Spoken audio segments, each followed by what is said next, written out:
Bigyan natin ng opinion, reaction ngayon, yung response ni Attorney Claire Castro sa pahayag ni BP Sara na si PBBM ay hallmark of a scammer. Ito yung pahayag ni BP Sara sa Melbourne, Australia. Nagmaang-maangan pa si Jose Claire Castro, sino daw ng budol. Hindi niya alam sinong ng budol. Okay. Price, he has the hallmark of a scammer. Budol? Talaga? Hindi ko alam kung sino ba ng budol. Hindi natin alam kung sino ba ng budol. Sa panahon, sa nakikita po natin na pagtatrabaho ng Pangulo, sa pag-uutos sa amin, na focus sa trabaho at hindi pamumulitika, sino ba talaga ng budol? Ulitin natin, ha? We're not surprised. He has the hallmark of a scammer. Budol? Talaga?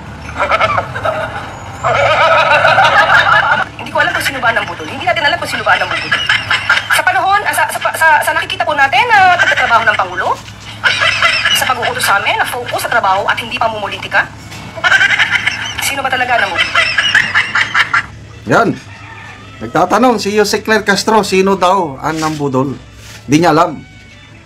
Well, ako, alam ko sino ang nambudol kasi ako nabudol.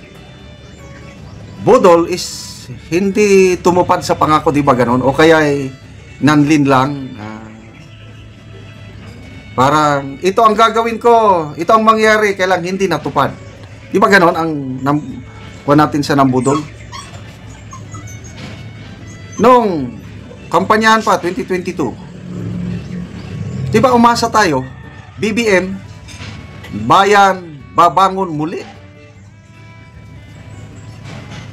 Ako, marami akong sakripisyo ginawa, personal, hindi ako napilitan.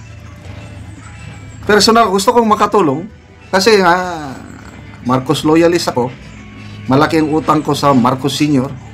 Nakapag-aral kaming mag-asawa dahil sa nagawa ng Marcos Sr. Nakapag-aral kami sa isang state college.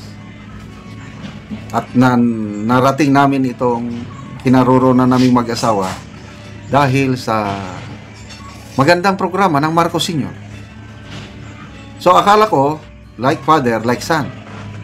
Kaya nung nagkandidato na itong unit team, nandyan ang Marcos, akala ko pareha sa kanyang ama.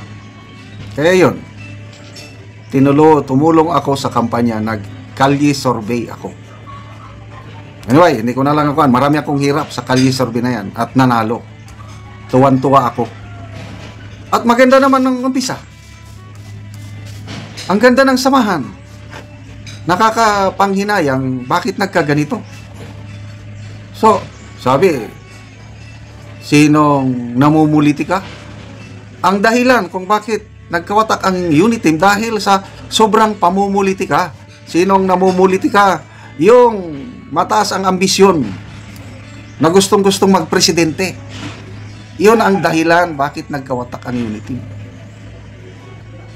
Kaya kung hindi lang sana yung pamumulitika nila, yung gusto nilang sila na ang Marcos ngayon hanggang 2028. After that, gusto sila pa rin. After that, sila pa rin. Oh, yun ang nakikita ngayon ng taong bayan. At ang balakid lang sa kagustuhan nilang manatili sa poder, powers that be, si BP Sara. Ayaw ang ginawa nila, impeachment. Oh. Sino bang gumawa? Bakit tayo nagkakagulo? Sinong gumawa ng impeachment? Sila. Magpinsan. Napunuhay, ayaw niya. Kaya lang, wala naman siya ginagawa. Hanggang salita lang. Oh. Sinong nangako ng 20 pesos per kilong bigas? Sinong nangako na ibaba ang mga presyo ng bibilin? Sinong nangako ng magkakaroon ng trabaho? Sinong nangako na wala nang magugutom na Pilipino? Ang daming pangako eh. Oh, tapos tinatanong pa sinong nambudol. Si BP Sara, ano bang pangako niya? Vice President lang eh. Wala akong matandaan ng pangako ni BP Sara. Ang kanya lang is unity team susuporta sa presidente. Oh, for the first 2 years, sumuporta siya. Eh, nung nakita niya na grabe ng pamumulitika ng pinsan, di kumalas, kaya nagkaganito na tayo ngayon. So, nagmaang-maangan pa, sinong nambubudol. Iyon bang pagtratrabaho? Wala, trabaho daw ng trabaho. Pwede kang trabaho ng trabaho, kaya lang hindi na-appreciate ng tao. O yung hindi nagtatrabaho, nakakulong.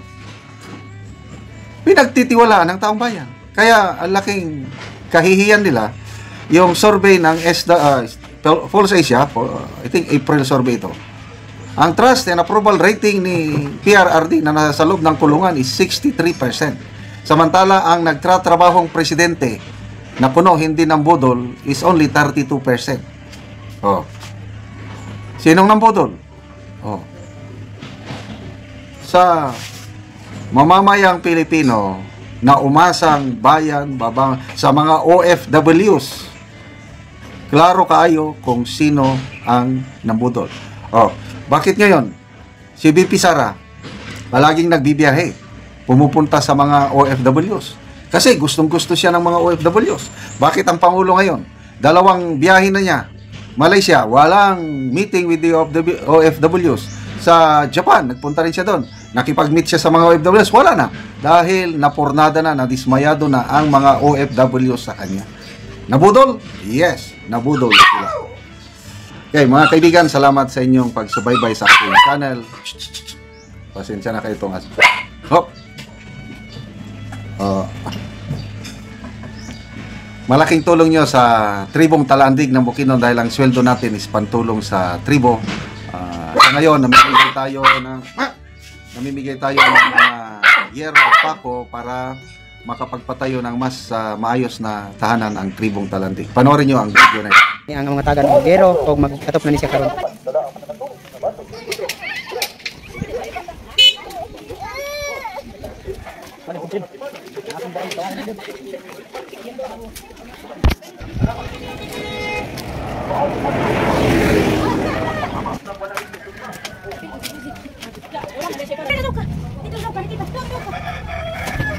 O karon mo na niya katop sa gitagaan mo Gero nga kawayan nga nangalata na. O natagaan na siya o Gero karon magatop na siya. O lata ra gyud kaayo.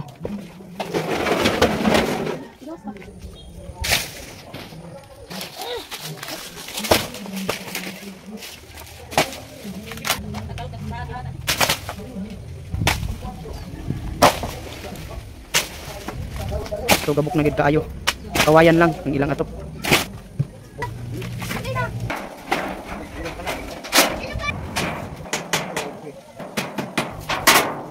Karon naman na gyud ang ilang balay o katop na gyud sila ubag o. Salamat sa Ginoo kay Video. sa nagtag sa video ug sa naghatag sa mga usin. Salamat sa kanila. Salamat. Salamat. Oo. Gyud ang among Kawayan. kawayan. Nakuha na gyud ang kawayan.